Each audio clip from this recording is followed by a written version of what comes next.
क्या सुम्बुल तौकीर खान सच में ऑब्सेस्ड है शालीन भनोट से? क्या शालीन के ऊपर सुम्बुल को एक वो जो टीनेजर क्रश होता है वो है?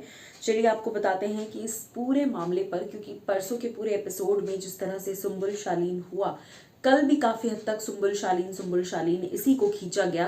इस पूरी चीज पर चलिए मैं आपको बताती हूँ कि सुम्बुल के पापा एक बार फिर सामने आए हैं और उन्होंने आकर अपनी बेटी का साथ किस तरीके से दिया है। जी हाँ, ई टाइम्स से बातचीत के दौरान सुम्बुल तौकीर खान के पापा तौकीर हसन खान सामने आए हैं और उन्होंने एक बड़ी बात कही है कि सुम्बुल का जो केयर है उसको ऑब्सेशन बनाकर दिखाया जा रहा है केयर करने में। और जब जब सुम्बुल केयर कर रही है, अगर वो पूरे दिन में अगर वो 2 से 3 बार केयर कर रही हैं, लेकिन 1 घंटे के एपिसोड में आप वही 2 से 3 बार दिखा रहे हैं, तो आप ये नैरेटिव सेट करने की कोशिश कर रहे हैं कि सुम्बुल पूरा दिन लगी रहती है शालीन के पीछे, जबकि शालीन और टीना पूरा दिन एक दूसरे के साथ रहते हैं। ये बात कई कंटेस्टेंट्स कह चुके हैं। गौरी भी जब बाहर निकली उन्होंने भी कहा, गौतम ने भी ये बात कही कि ये दोनों कैमरा के लिए लगे रहते हैं एक दूसरे के साथ, लेकिन फिर भी फैक्ट यही है।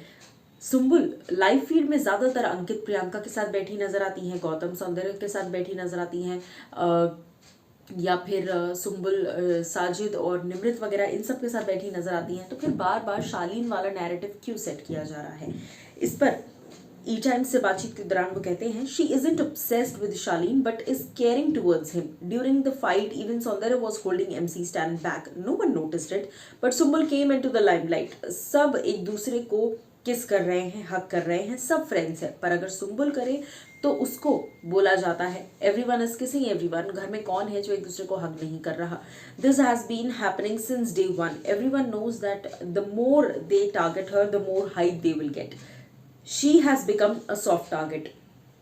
उन्होंने कहा कि सुम्बुल जो है उन्हें शालीन में एक फादर फिगर नजर आया. A couple of similarities between Shalin and Sumbul including sharing birthday, क्योंकि दोनों का बर्थडे सेम डेट पर आता है तो उससे भी एक अटैचमेंट आपकी बढ़ जाती है इंसान से. आगे वो कहते हैं कि उनमें शालीन में उसे एक फादर फिगर नजर आया, तो इसी रीजन से कहीं ना कहीं, इसी चीज से कहीं ना कहीं वो बहुत ज्यादा अटैच हुई उनसे, लेकिन इस अटैचमेंट को गलत दिखाया जा रहा है. उन्होंने ये भी कहा कि सुम्बुल इसी तरह के कुछ एक हिस्से से शालीन और MC स्टैन के बीच जिस तरह से फाइट हुई, उसी तरह से मिलती जुलती एक चीज हुई थी कुछ सालों पहले, 5 साल पहले सुम्बुल की लाइफ में, जिसकी वजह से वो इतना ज्यादा अफेक्ट हुई, जिसकी वजह से वो काफी ज्यादा शॉक में चली गई. और इसीलिए उन्होंने ये सारी चीजें की. वो शॉक के वजह से था, वो किसी और रीजन से नहीं था. तो इस तरह से उन्होंने काफी सारी चीजें कही, काफी सारी बातें कही. आप क्या कहेंगे इस बात पर, बताइएगा.